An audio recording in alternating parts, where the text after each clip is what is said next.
उपस्थित देवियों एवं मित्रों, भारतीय सत्ता हस्तांतरण दिवस यानी आज़ादी के इस अमृत काल के दौर में जो हम अपनी आज़ादी के जश्न देश और विदेश में मना रहे हैं भारतीय, इससे मात्र 24 वर्ष बाद देश अपनी आज़ादी का 100वीं वर्षगांठ मना रहा होगा। तो उस शताब्दी समारोह के दौर में हम कैसा भारत अपने पुत्र पौत्रों वंशजों को देकर जाना चाहते हैं, आज इस पर गंभीर चिंतन करने की जरूरत आ पड़ी। काशी औनक्येश्वर न्यास महामना मंच के राष्ट्रीय अध्यक्ष की हैसियत से मैं इंजीनियर रमेश चंद्र श्रीवास्तव फिलहाल एक कविता को उद्धृत करते हुए अपनी बात की शुरुआत करता हूँ। जश्न-ए आज़ादी। आज हम आज़ादी की गाथा गाकर खूब सुनाएंगे, आज़ादी का अमृत महोत्सव मिलकर आज मनाएंगे। अंग्रेजों से हम सब ने सीना तान लड़ी लड़ाई, फांसी के फंदे पर लटके और सीने पे गोली खाई। सुभाष चंद्र आजाद भगत की कुर्बानी मिलकर याद करेंगे, वीर शिवाजी मंगल पांडे की भरी जवानी याद करेंगे। तिलक गोखले वल्लभ पटेल की आज तो हम गुन गाएंगे, हाथ में लेकर ध्वज तिरंगा आज़ादी का जश्न मनाएंगे। तो मित्रों, हम जश्न तो मना रहे हैं, परंतु इस समय देश की वर्तमान आंतरिक स्थिति काफ़ी विस्फोटक और एक गंभीर दौर से गुजर रही है, जो हमारे देश के पूर्व नेताओं के किसी परिस्थिति जन्य कुछ गलत निर्णयों के परिणाम स्वरूप हमें प्राप्त हुई है। आज का भारतीय कश्मीर की आतंकी समस्या, मेवात की सांप्रदायिक आगजनी तथा मणिपुर की जातिगत हिंसा से झुलस रहा है। तो आगे का भारतीय नेतृत्व इस तरह का कोई गलत निर्णय न ले पाए, इस हेतु आप सभी को पूर्व के गलत निर्णयों का आकलन और वर्तमान परिवेश में उन पर चिंतन करना जरूरी हो गया। यहाँ मैं नेहरू जी के 3 निर्णयों पर आपका ध्यान केंद्रित करना चाहूँगा। नंबर 1, जैसा कि आप सभी जानते हैं, देश की विधायिका निर्माण समिति के विरोध के बावजूद पंडित नेहरू द्वारा अध्यादेश के माध्यम से कश्मीर में धारा 370 को लागू किया जाना, जिसके दुष्परिणाम आपके सामने है। कश्मीरी पंडितों का पलायन, हिंसा और साथ में अनेक अशोभनीय कारनामे, जिसे वर्णित करना उचित नहीं है। दूसरा निर्णय यह है कि सर सैयद अहमद खान ने अलीगढ़ मुस्लिम यूनिवर्सिटी की स्थापना करते हुए ये घोषणा कर दी थी कि हिंदू और मुस्लिम 2 राष्ट्र हैं, ये एक साथ नहीं रह सकते और लोकतंत्र के नाम पर मुस्लिम हिंदुओं के नेतृत्व को स्वीकार नहीं कर सकेंगे, खास करके तब जबकि मुसलमान इस देश का शासक रह चुका है। हालांकि प्रतिक्रिया में पंडित मदन मोहन मालवीय जी ने भी हिंदू विश्वविद्यालय की स्थापना की और हिंदू राष्ट्र के सरताज रहे वीर सावरकर ने भी हिंदू मुस्लिम द्विराष्ट्रवाद के सिद्धांत को स्वीकृति प्रदान की थी। परंतु इसके ठीक उलट गांधी नेहरू ने देश का बंटवारा करते समय हिंदू मुस्लिम विभाजन को मुस्लिम बनाम सेकुलर राष्ट्र में तब्दील कर दिया, जो हिंदुओं के साथ पूरी तरह से नाइंसाफी थी। जब 33% मुस्लिम आबादी को भारतीय भूभाग का 35% दे दिया गया, तो शेष भूभाग गैर मुस्लिमों का हुआ। डॉक्टर भीमराव अंबेडकर जी भी इस बात पर दृढ़ थे कि बंटवारे का मतलब 100% आबादी की अदला बदली चाहिए जब तक संभव हो, परंतु नहीं। कांग्रेस नेतृत्व ने वहाँ के हिंदुओं को उग्रवादी बहसियों के हाथों जीवन मरण हेतु छोड़ दिया, और जो भारत आए उन्हें यहाँ खाली पड़े मुस्लिमों के जमीन मकान में रहने नहीं दिया गया। दिल्ली की जामा मस्जिद से तो गांधी के आदेश पर ही उसमें आश्रय लिए औरतों बच्चों को जाड़े की बरसात में सड़क पर बाहर फेंक दिया गया। यही नहीं, मुस्लिमों की प्रॉपर्टी बचाने हेतु पंडित नेहरू ने देश में वक्फ बोर्ड का गठन कर दिया, जो आज भारतीय सेना व भारतीय रेलवे के बाद देश की सबसे बड़ी तीसरे नंबर की प्रॉपर्टी को धारण करता है। परंतु बाद में जब नेहरू और पाकिस्तान के प्रधानमंत्री लियाकत के बीच नेहरू लियाकत समझौता हुआ, तो पंडित नेहरू ने पाकिस्तान से विस्थापित हो चुके हिंदुओं के बड़े बड़े मकान, मठ, मंदिर और जमीनों को रक्षार्थ, उस जमीनों के रक्षार्थ हिंदू वक्फ बोर्ड गठन करने का कोई प्रयास नहीं किया। वहाँ काबिज मुस्लिमों को हिंदू मकानों से, मंदिरों से बाहर क्यों नहीं करा सके? देश के खजानों को बांटने के लिए तो तत्काल वो गांधी के आदेश को पालन कर गए थे वहाँ के हिंदुओं को, परंतु पाकिस्तान में रह रहे हिंदुओं को वहाँ के मुसलमानों के रहमो करम पर क्यों छोड़ दिया गया? उनकी क्या गलती थी बंटवारे में? कैसी उनकी आबादी आज घटकर 1.5% पर आ गई है। नाबालिग बच्चियों का धर्मांतरण वहाँ अब भी धड़ल्ले से चल रहा है। खैर, आइए हम मेवात हिंसा पर ही अपने विचार को केंद्रित करते हैं, जो वर्तमान में चल रहा है। मेवात में उस पूरे क्षेत्र में काफ़ी प्रभावशाली मुस्लिम रहते रहे, आज भी काफ़ी समृद्ध मुस्लिम हैं वहाँ। ये कांग्रेस के राष्ट्रीय अध्यक्ष रहे अबुल कलाम आज़ाद का निर्वाचन क्षेत्र रहा है। बंटवारे के बाद जब यहाँ के मुसलमान पाकिस्तान जाने को तैयार हुए तो अबुल कलाम साहब गांधी को लेकर वहाँ पहुँच गए और गांधी ने उनके बसों को रुकवा दिया कि ये भारत तो सेकुलर राष्ट्र है, आपका अपना देश है, इसे छोड़कर मत जाइए। अजीब बात है, जब देश के 95% मुसलमानों ने बंटवारे के पक्ष में मुस्लिम लीग को वोट दिया था, तब आपका सेकुलरिज्म कहाँ गया था?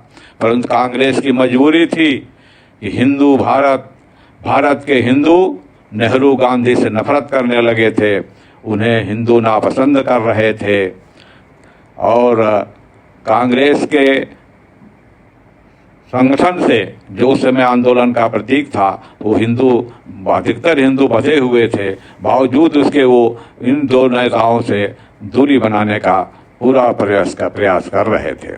इसके दो प्रमाण हम आपको देना चाहेंगे। मुस्लिम लीग के दूसरे नंबर के बड़े नेता वो जिन्ना के बाद रहे चौधरी खलीकुज्जमा जी, जो हमारे पास के मिर्ज़ापुर शहर के ही रहने वाले थे। वे पाकिस्तान नहीं गए थे और अर्धरात्रि को जो जश्न मनाई गई सत्ता हस्तांतरण की, तो उस आज़ादी के जश्न में नेहरू के बाद संसद में दूसरे नंबर के वे वक्ता रहे थे। उन्होंने अपनी पुस्तक में महात्मा गांधी के तीसरे पुत्र रामदास गांधी का जिक्र किया है। उन्होंने लिखा है कि रामदास गांधी ने महात्मा गांधी को पत्र भेजकर उन्हें हिंदू जात के लिए अभिशाप बताया था। दूसरा प्रमाण खुद कांग्रेस के अध्यक्ष रहे अबुल कलाम आज़ाद की पुस्तक से है, जिसमें उन्होंने स्पष्ट तौर पर दर्ज किया है कि डायरेक्ट एक्शन के बाद जब कलकत्ता में हिंदुओं ने प्रतिक्रिया व्यक्त करना शुरू किया तो गांधी वहां जाकर आमरण अनशन पर बैठ गए। इस तरह के अनेक अनशन उन्होंने कई मुद्दों पर किए। बाद के दिनों में गांधी आवास की एक बैठक में किसी बात पर सरदार वल्लभ भाई पटेल भड़क गए, जैसा कि उन्होंने उल्लेखित किया है अपने किताब में कि पटेल जी भड़क गए कि गांधी हमारी बात सुनते ही नहीं हैं, ये अपने एक पक्षी अनशन के माध्यम से दुनिया भर में हिंदुओं के मुख पर कालिख पोतने का काम कर रहे हैं। तो मैं कह रहा था कि जिन मुस्लिमों को सेकुलरिज्म के नाम पर गांधी ने मेवात क्षेत्र में रोकने का काम किया था, आज उन्हीं के वंशज नूह में हिंदुओं की धार्मिक जुलूस पर पथराव, आगजनी और हिंसा कर रहे हैं। और ऐसी घटनाएं देश के हर हिस्से से सुनने को मिल रही हैं। अब आते हैं तीसरे नंबर के गलत निर्णय पर। मणिपुर हिंसा पर देश में और संसद में काफी गहमागहमी मची हुई है, परंतु कोई इसकी पृष्ठभूमि में झांकना नहीं चाहता।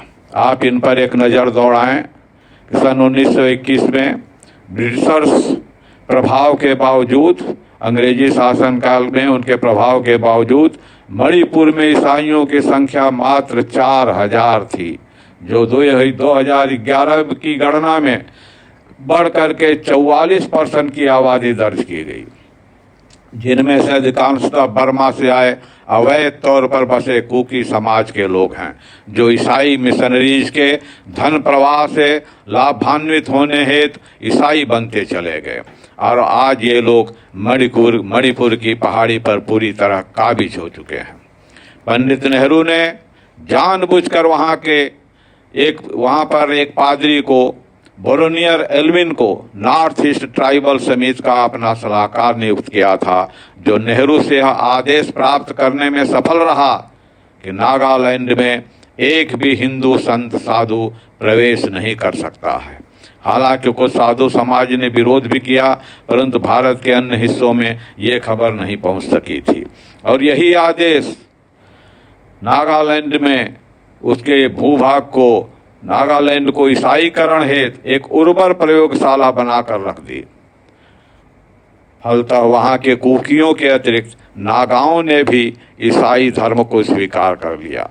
आगे चल करके मणिपुर, मिजोरम आदि में भी कुकियों की अवैध घुसपैठ कराते हुए उन सभी को ईसाईकरण करने का काम जारी रहा और इस तरह नॉर्थ ईस्ट का यह भूभाग, पूर्वोत्तर का भारत का वो भूभाग, अनेक प्रदेश ईसाई राष्ट्र बनने की राह पर चल पड़े हैं। सन 1959 में 1959 में डॉक्टर राम मनोहर लोहिया जी ने नेहरू का विरोध करते हुए कहा था कि नेहरू ने देश के इस बड़े हिस्से को एक पादरी के हाथों में आइसोलेट किया हुआ है, अलग थलग कर दिया है। वहीं इंदिरा गांधी के शासनकाल में जॉर्ज फर्नांडीज ने भी संसद में कहा था कि भारत का पूर्वोत्तर हिस्सा आज ईसाई राज्य बनने की राह पर है, उसे उसके हाल पर न छोड़कर केंद्र सरकार को उसमें दखल देने की आवश्यकता है। खैर, कांग्रेसी सरकारें उस क्षेत्र में नेहरू परंपरा को ही कायम बनाए रखा और आगे चलकर सोनिया रिजिम जब आई तो इस रिजिम में तो कुकियों को वहाँ के पहाड़ों पर अवैध अफीम की खेती, अफीम का व्यापार, पोस्त की खेती करने का खुलेआम छूट दे दी गई। चूँकि वर्तमान केंद्रीय सरकार और वहाँ की प्रदेश सरकार वहाँ की अवैध अफीम व्यापार और पोस्त की खेती पर रोक लगा रखी है, फलतः कुकियों में विद्रोह की भावना उमड़ पड़ी है और यह तब और द्विगुणित हो गई जब इम्फाल हाई कोर्ट ने मैतेई जन समुदाय को अनुसूचित जातियों की लिस्ट में शामिल करते हुए उन्हें भी आरक्षण प्रदान करने की व्यवस्था का निर्णय दे दिया।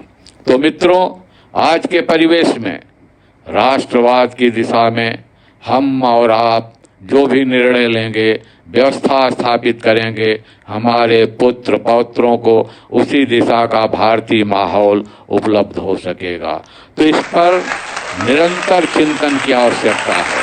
कांग्रेस नेतृत्व ने तो आज़ादी के बाद से ही जैसे हिंदू संस्कृति इतिहास को मानवदमित करने के उद्देश्य से ही लगातार केंद्रीय शिक्षा मंत्री के पद पर मात्र मुस्लिमों को ही नियुक्त करती रही है,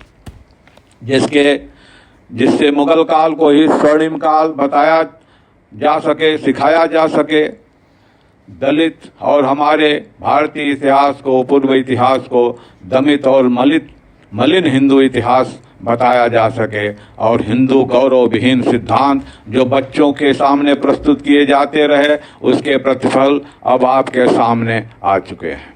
इसी दिशा में आप एक नज़र इस डाटा पर भी दौड़ाएं कि सन 1947 में हिंदुस्तान में मदरसों की कुल संख्या मात्र 284 थी, जो बढ़कर 2019 तक 42,000 पहुंच गई। दूसरी तरफ सन 1947 में देश में गुरुकुलों की कुल संख्या थी 39,000, जो सेकुलर सरकारों के दौर में घटते हुए 2019 में रह गए मात्र 34। भले ही हिंदू समाज इस ग्राफ से शर्मिंदगी महसूस न करे, क्योंकि हिंदू मय काले की शिक्षा पद्धति पूर्णतः स्वीकार कर चुके हैं, फिर भी अपनी संस्कृति व धर्म के रक्षार्थ अगर आप कुछ कर सकते हैं तो उस पर विचार करने का यह सर्वोत्तम काल आ चुका है।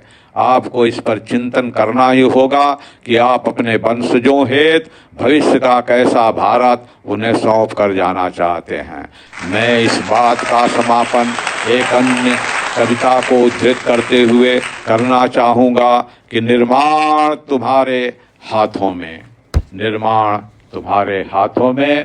चर्चों से चिट्ठी निकल पड़ी, मस्जिद का फतवा बोल रहा, यदि मंदिर फिर खामोश रहे समझो फिर खतरा डोल रहा। वे देश चलाते फतवे से, वे देश चलाते फतवे से तुम तेल सूंघते ही रहना। वे घर में घुस कर मारेंगे तुम अपने हाथ रगड़ते रहना। वो कालखंड हम याद करें जब बटे हुए थे जाति में, पराधीन यह देश हुआ और घाव मिला था छाती में। हिंदू विघटन के कारण ही परतंत्र रहे हम सदियों तक, फिर भी अगर न चेते हम फिर करो तैयारी जन्मों तक। परिदृश्य वही, परिदृश्य वही, फिर आज यहाँ सबको मिलकर चलना होगा। परिदृश्य वही, फिर आज यहाँ सबको मिलकर चलना होगा। नहीं जातिवाद अब राष्ट्रवाद की धारा में बहना होगा। हुंकार भरे जब एक अरब सारी दुनिया हिल जाएगी। चोरों की गठबंधन नीति सब धरी पड़ी रह जाएगी। हम लाखों वीर शहीदों का अपमान नहीं कर सकते हैं, हो उनके सपनों का भारत संकल्प तो हम कर सकते हैं। हो उनके सपनों का भारत संकल्प तो हम कर सकते हैं। ये आज चुनौती है उनको जो चले हैं देश मिटाने को। दी आज चुनौती है उनको जो चले हैं देश मिटाने को। हम भी कट्टर हिंदू ठहरे, हिंदू को चले जगाने को। है देश तुम्हारे हाथों में, निज भाग्य तुम्हारे हाथों में। अब देश की भावी पीढ़ी का निर्माण तुम्हारे हाथों में। अब बड़ी चुनौती आगे है, मिलकर विजयी होना होगा। नव स्वर्णिम भारत के खातिर सबको मिलकर चलना होगा। नहीं जातिवाद एवं राष्ट्रवाद की धारा में बहना होगा। नहीं जातिवाद अब राष्ट्रवाद की धारा में बहना होगा। अब बड़ी चुनौती आगे है, मिलकर आगे बढ़ना होगा। अब बड़ी चुनौती आगे है, मिलकर आगे बढ़ना होगा। नव स्वर्णिम भारत के खातिर सबको मिलकर चलना होगा। जय हिंद, जय भारत, जय महादेव, जय जय हर हर महादेव, जय जय हर हर महादेव।